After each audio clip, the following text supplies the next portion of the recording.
Only sweet tea on a Sunday afternoon over ice mint. Alex, you're late. Give me 100 hot knee snappers.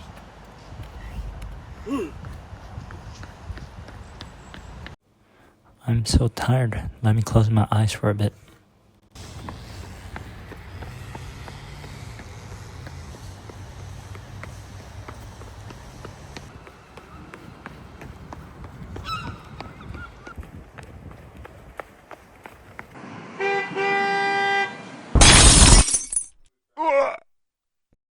Fortunately, Alex made it out alive during his accident in practice, but not unscathed.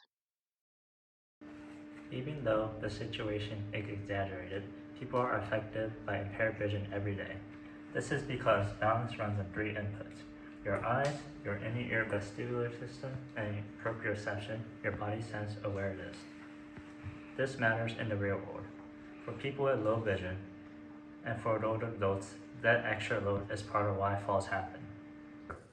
When visual input is suddenly removed, the CNS has to dynamically reweight its data streams, relying more heavily on the vestibular system and proprioceptive feedback. But how does that neurological shift look physically? Without vision, the CNS abandons reactive movements and focuses more on a bracing strategy to protect your center of mass. Normally, the tibialis anterior, which is the top of your leg, and the gastrocnemius medialis, which is your calf, in your lower legs alternate when you're walking. However, when you are blindfolded, they are both activated during the toe lift and push off, leading to a higher magnitude of activation. Here is where the gap in the current research lies. We know this bracing strategy happens, but we don't fully understand how the magnitude of muscle activation happens in a dynamic model, or how effectively these systems adapt to the sensory loss over time. Does the neuromuscular cost stay the same, or does the body learn to optimize? To address the knowledge gap, we created two aims utilizing an alternative Fukuda stepping test. The Fukuda stepping test is essentially stepping in place with your eyes closed and your arms out. The first aim was looking at magnitude during movement. Essentially, when you're moving with your eyes open, your muscles contract alternatively, your anterior and posterior muscles. However, we want to see how the peaks of the magnitude will change when your eyes are closed during co-contraction. Our alternative hypothesis is that the magnitudes will change, and our null hypothesis is that they will stay the same as this current graph. Aim 2 is looking at vestibular adaptation. To look at vestibular adaptation, we're seeing how the angle of deviation changes over time. Our null hypothesis being that the angle of deviation will stay the same over time, meaning that there's no adaptation occurring. And our alternative hypothesis is that adaptation will occur, meaning that the angle of deviation will decrease over time. Next, we'll send it to our methods to see how we achieve these aims. So before we actually get any of our participants here, we're going to need to do a little bit of setup beforehand. And so we've got our phone for our participants set up right up there on the stairs. We'll hold it in place by the selfie stick. And on the ground here, we've got our set tape centered in the middle of frame. This is where participants are going to be starting. And now let's talk about that participant. Here we've got our model, Alex. So we've got 7 electrodes here. First things first is a ground electrode that's going to be on the outer ankle bone. And then we're talking about 3 muscles: the tibialis, the vastus lateralis of the quadricep, and finally the gastrocnemius medialis. All these electrodes are then going to be connected to our Arduino here. And that Arduino is connected to our participants via a lovely little tape belt. Finally, our participants will be wearing this hat that has a neon orange strip, and this is just for our video recording. I'll take that, thank you. And when our participants are getting set up, as I mentioned, they're going to start on this tape, and we're going to start by doing just a little bit of electrode testing. So for the tibialis, we're going to have our participants flex their toe up.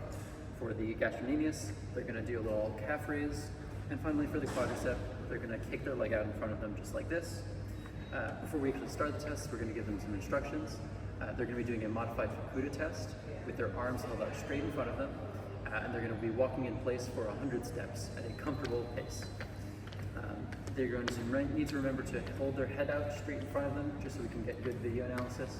And they're going to be doing this twice, once with their eyes closed and once without their eyes closed. Now, let's move on to the coding.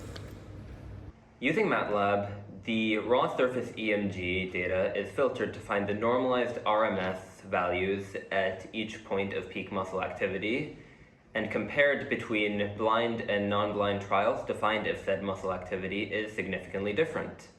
For our AIM-2, we track the direction the subject is facing using the orientation and angle change of the hat's orange strip every 3 seconds. With the RMS and angle changes collected, we can now begin analysis. For AIM-1, the trials where participants closed their eyes produced slightly higher average peaks. We performed 2 sample paired t-tests comparing muscle activation with p-values above 0.05 for each muscle tested. Therefore, we conclude that visual impairment does not immediately increase postural muscle activation by any significant margin. For AIM-2, most participants continued to travel and rotate at the same or increased rate over the course of their eyes closed Fukuda test. We performed a 1-sample means t-test comparing the slopes against no change, once again with p-values above 0.05, which leads us to conclude that no significant vestibular or somatosensory adaptation occurs within the time it takes to complete the trial. To recap, our study's goal was to understand the changes that could be observed in muscle activation for those with impaired vision and adaptation that could occur. Our data showed that there was no significant statistical difference for adaptation and muscle activation when under impaired vision conditions. However, we still noticed a greater muscle activation when it came to those who had their eyes closed.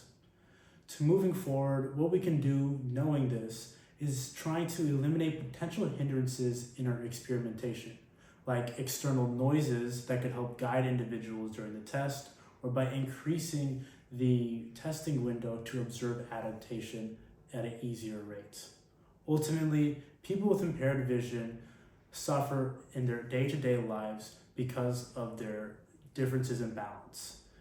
This study and others help to understand how those individuals live their lives and how their dynamic muscle activation is affected with those obstacles that they need to overcome.